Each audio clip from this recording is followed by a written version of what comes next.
Good Shabbos. This week is Parshat Re'eh. I'd like to focus on one very small section of this week's portion, which deals with false prophets. And at first glance, you'd think false prophets, that's for thousands of years ago, when prophets were roaming the land of Israel and accepted throughout all the nations. Today, we have no prophets. But prophecy, especially according to Maimonides, is really just getting to the core truth, to getting to the principles that we should exist with, the ethics and morals, and it should reflect the truth of God. As we say, Chosamo Shel HaKadosh Baruch Hu Emes, the seal of God, the Holy One, blessed be He, is truth. And the prophet is not so much, according to Maimonides, just getting a message miraculously from God, but rather he's understanding what it means to be godly. He understands spirituality.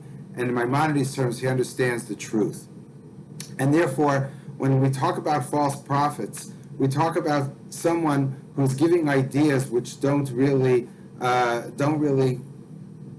feel like they're true at all, do not really coincide with what we've accepted as truth. And how do we know what's truth? That's not so simple. But the way we understand it is that if the prophet goes against anything that it says in the Torah, right before this in the Torah it says, Lo sosif lo sigra, you shouldn't add or subtract from the Torah. And you're supposed to always go with whatever the Torah is saying. And there's another verse that we had a few weeks ago. It says, Ki am chacham v'novin hagay hagadol hazeh. People should look at us and say, this nation, the nation of Israel, are wise and understanding, this great nation.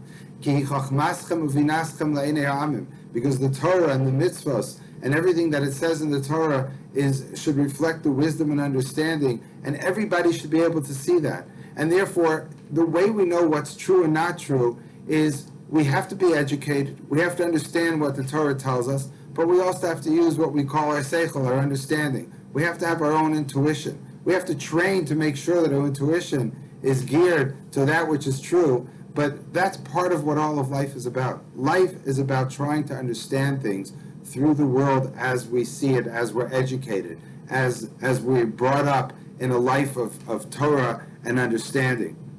And therefore, when we have a prophet that comes, and it doesn't have to be a prophet saying, I spoke to God, but it's a prophet, someone who's coming with ideas, whether those ideas are to have authoritarianism, whether it's communism, socialism, democracy, any idea that someone presents to us and says, this is truth, it has to add up. It has to actually be able to be understood by the average person who has well versed enough to know and intuit what is truth, to say that's chachma, that's wisdom, that's bina, that's understanding. And if it's not, then that prophet is a false prophet, and that's a prophet that we should dismiss. We shouldn't listen to.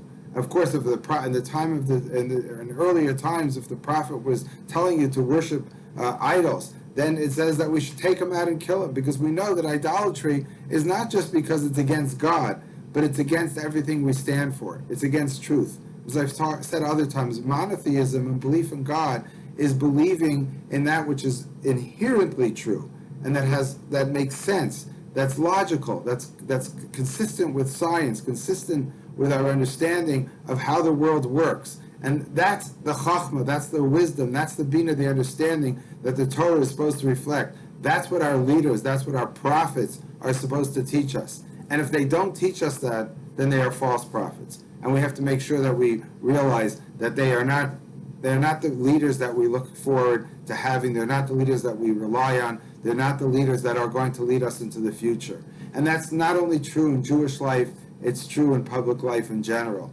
especially today when we have so many different leaders in many different countries giving us all kinds of ideas which they think are truth.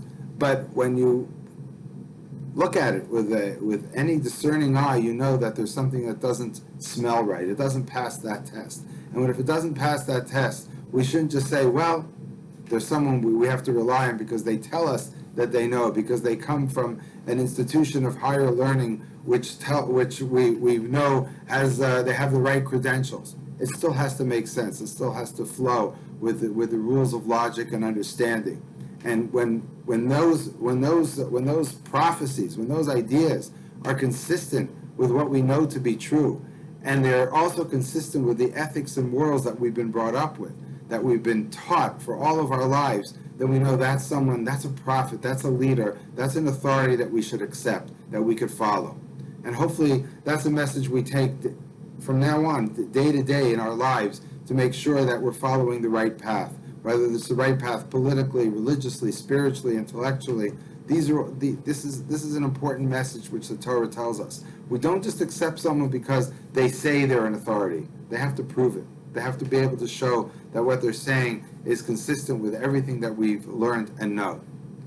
Good Shabbos.